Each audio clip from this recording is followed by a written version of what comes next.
ಆತನಿಗೆ ಸುದ್ದಿಗಳು, ನಿಮ್ಮೆಲ್ಲರಿಗೆ ಸುದ್ದಿಗಳು. ಚೆನ್ನಾಗಿದೆಯಪ್ಪ. ಅಬ್ರಿಯವರ ಪತ್ರಿಕೆ 4ನೇ ಅಧ್ಯಾಯ 16ನೇ ವಚನ.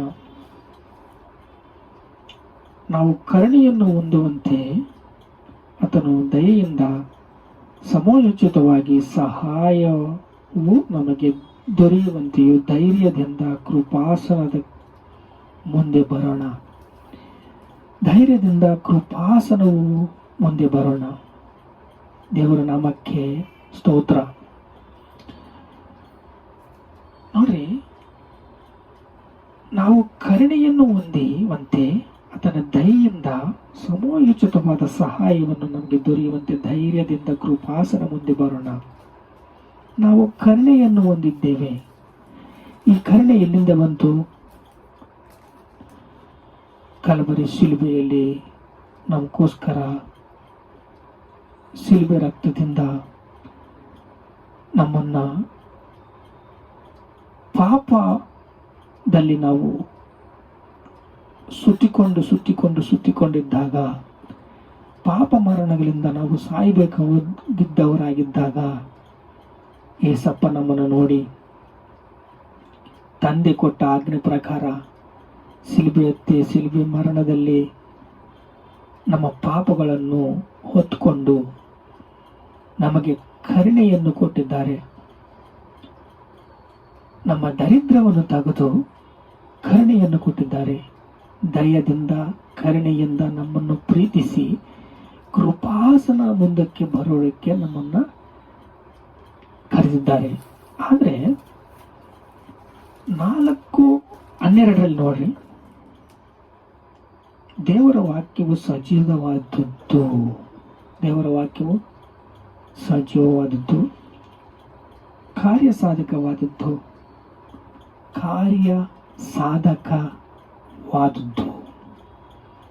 ಸಜೀವವಾದದ್ದು,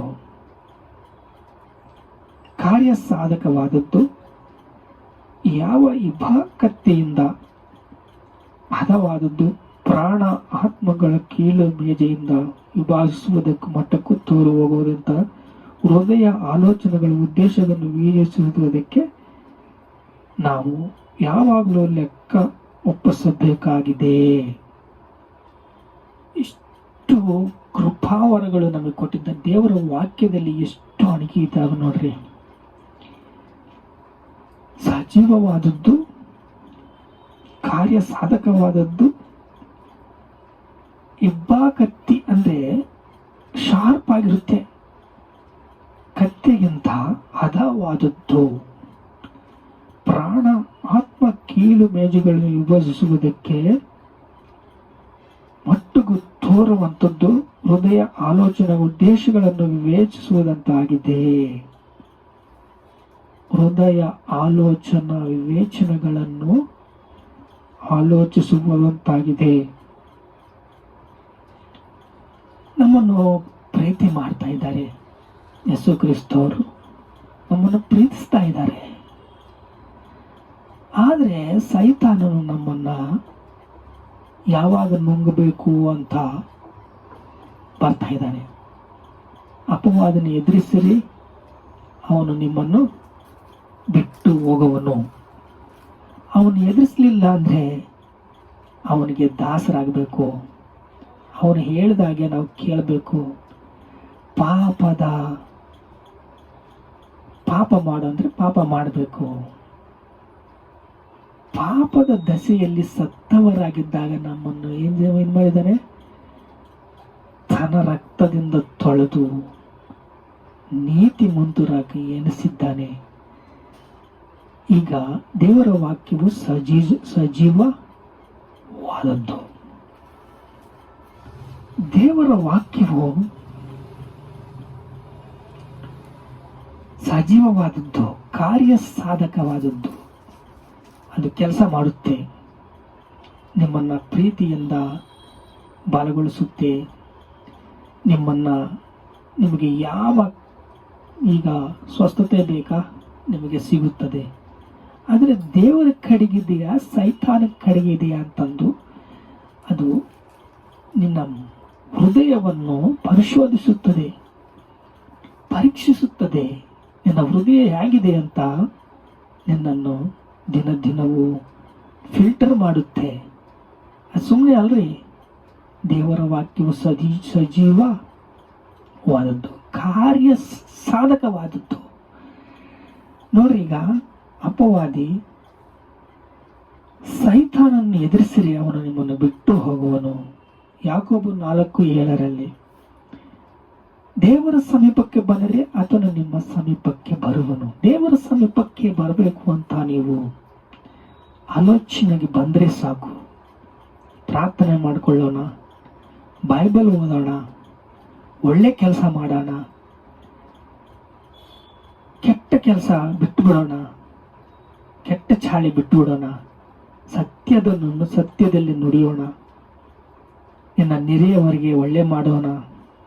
ನಿನ್ನ ದೀನ ಸ್ವಭಾವ ನಿನಗೆ ಬಂದರೆ, ದೀನ ವಸ್ತ್ರವನ್ನು ಧರಿಸ್ಕೊಂಡ್ರೆ, ನೀತಿ ವಸ್ತ್ರವನ್ನು ಧರಿಸ್ಕೊಂಡ್ರೆ, ನಿನ್ನ ಹೃದಯವು ಹೇಗಿರಬೇಕು? ಪರಿಶುದ್ಧವಾಗಿರಬೇಕು. ದೇವರ ಆತ್ಮ ನಿನ್ನಲ್ಲಿ ನಿವಸಿಸಬೇಕು. ನೀವು ಕ್ರಿಸ್ತನಾಗಿ ಇರಬೇಕು. ನಿನ್ನ ಸ್ವರೂಪವು ಕ್ರಿಸ್ತನಾಗಿ ಇರಬೇಕು. ಕ್ರಿಸ್ತನ ಸ್ವರೂಪದಲ್ಲಿ ನೀನು ಇರಬೇಕು. ಕ್ರಿಸ್ತನ ಸ್ವರೂಪವು ನಿನಗೆ ಬರಬೇಕು. ಮಖಕ್ಕೆ ಪೌಡರ್ ಬರ್ಕೋಬೇಡ ಅಂತ ಹೇಳ್ತಾ ಇಲ್ಲ. ಮಖವು ಜ್ಯೋತಿಯಾಗಿ ಹೇಳಬೇಕಂದ್ರೆ ಒಂದು ಹ್ಯಾಂಕರ್ ಆಗಿರಬೇಕು ಅಂತ ಹೇಳ್ತಾ ಇಲ್ಲ.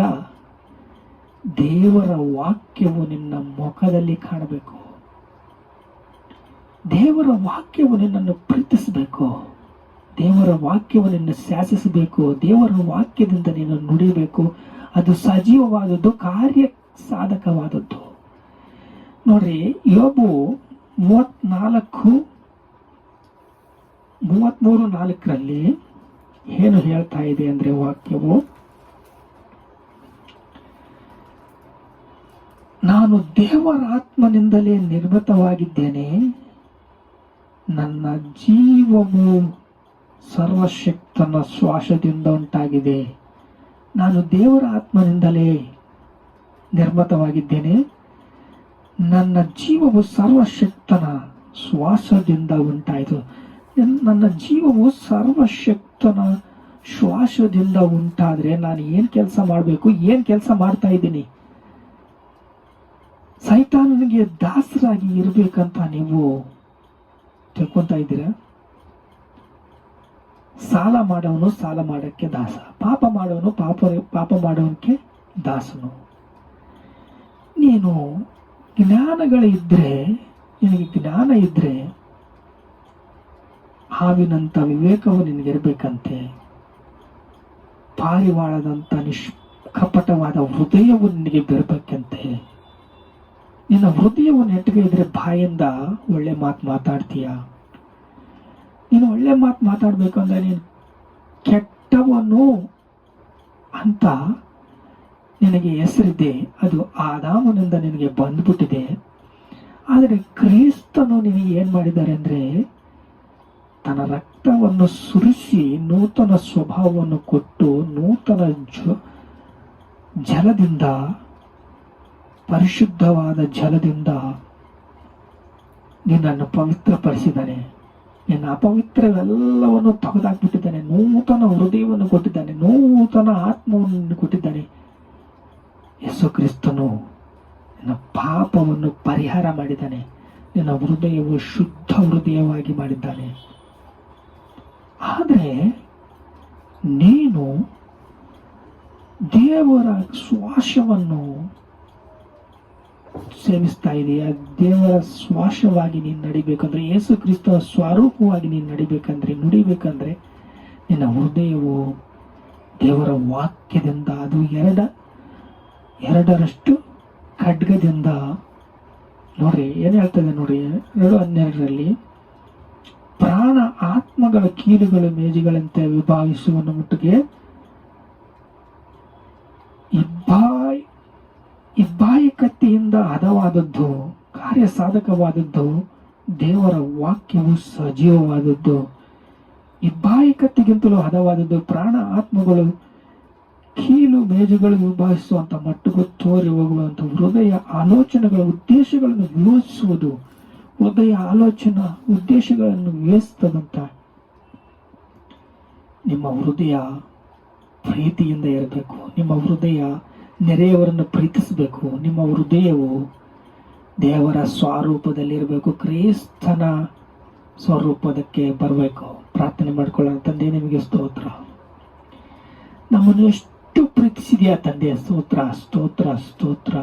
ರಕ್ತವನ್ನು ಕೊಟ್ಟಿದೀಯಪ್ಪ. ನಿನ್ನ ಸ್ವರೂಪದಲ್ಲಿ ನಮ್ಮನ್ನು ಮಾಡಿಕೊಂಡಿದೀಯಪ್ಪ. ನಮ್ಮನ್ನು ಪ್ರೀತಿಸಿದೀಯಪ್ಪ. ನಿನಗೆ ಸ್ತೋತ್ರ ಸ್ತೋತ್ರ ಯೇಸಪ್ಪ. ನಿನಗೆ ಸ್ತೋತ್ರ ಸ್ತೋತ್ರ ಸ್ತೋತ್ರ ಸ್ತೋತ್ರ. ಘನತಾ ಮಹಿಮೆ ಪ್ರಭಾವಗಳನ್ನು ಕೊಡ್ತಾ ಇದ್ದು ತಂದೆ. ಆಮೆನ್.